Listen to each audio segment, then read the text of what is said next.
عیسائی غلام دین میں داخل ہوا۔ عیسائی غلام عداس کے اسلام قبول کرنے کا دل کو چھو لینے والا واقعہ حضرت ابو طالب اور حضرت ختیجہ رضی اللہ تعالی عنہا کے انتقال کے بعد حضرت محمد صلی اللہ علیہ وسلم کی تبلیغ کے لیے طائف گئے۔ طائف ایک سندر اور مشہور شہر ہے جسے موسم کے لحاظ سے عرب کا شملہ کہا جاتا ہے۔ یہ مکہ کے پشچم کی طرف کچھ میل دور ہے، لیکن وہاں کے لوگ مکہ والوں سے بھی زیادہ ظالم اور سرکش نکلے۔ طائف کے سرداروں نے شرارتی لوگوں کو اکسایا۔ انہوں نے نبی کریم صلی اللہ علیہ وسلم پر پتھر برسائے اور انہیں لہو لہان کر دیا۔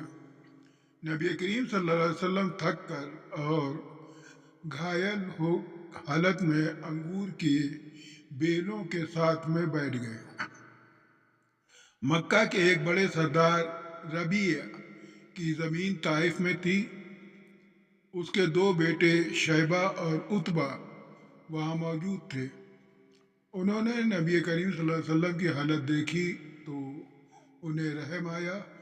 انہوں نے اپنے عیسائی غلام عداس کے ہاتھ ایک پلیٹ میں انگور بھجوائے۔ نبی کریم صلی اللہ علیہ وسلم نے بسم اللہ پڑھ کر انگور کھانا شروع کر دیا۔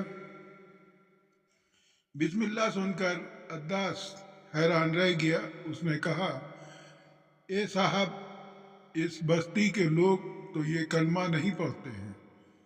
خدا کے لیے مجھے بتائیں یہ کیا ہے؟ عداس نے جب بسم اللہ سنا تو اسے بہت حیرانی ہوئی اور اس نے عرض کیا، اے صاحب، یہاں کے لوگ تو یہ الفاظ نہیں بولتے، آپ کہاں کے رہنے والے ہیں؟ نبی کریم صلی اللہ علیہ وسلم نے پوچھا، تم کہاں کے ہو؟ عداس نے جواب دیا، میں نینوا یا نینوا کا رہنے والا ہوں۔ یہ سن کر نبی کریم صلی اللہ علیہ وسلم نے فرمایا، کیا تم نیک بندے یونس بن متا کے شہر سے ہو؟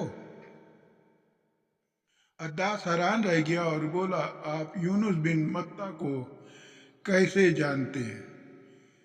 نبی کریم صلی اللہ علیہ وسلم نے فرمایا، وہ میرے بھائی تھے، وہ بھی اللہ کے نبی تھے اور میں بھی اللہ کا نبی ہوں۔ یہ سنتے ہی عداس کا دل بدل گیا۔ وہ آگے بڑھا، نبی کریم صلی اللہ علیہ وسلم کے ہاتھ پاؤں اور سر کو چومنے لگا اور ان پر ایمان لے آیا اور اسلام قبول کر لیا۔ جب عداس واپس اپنے مالکوں کے پاس گیا تو انہوں نے پوچھا، عداس، تمہیں کیا ہو گیا تھا؟ تم اس آدمی کے ہاتھ پاؤں کیوں چوم رہے تھے؟ عداس نے جواب دیا، میرے مالک، اس دھرتی پر ان سے بہتر کوئی انسان نہیں ہے۔ انہوں نے مجھے ایسی بات بتائی ہے جو صرف نبی ہی جانتے ہیں۔ ان کے مالک بولے، عداس، دیکھو، وہ تمہیں تمہارے دین سے بھٹکا نہ دے۔ تمہارا دین اس کے دین سے بہتر ہے۔ لیکن عداس کے دل میں ایمان آ چکا تھا۔ یہ واقعہ ہمیں سکھاتا ہے کہ سچائی اور اچھا ویوہار دلوں کو بدل دیتا ہے۔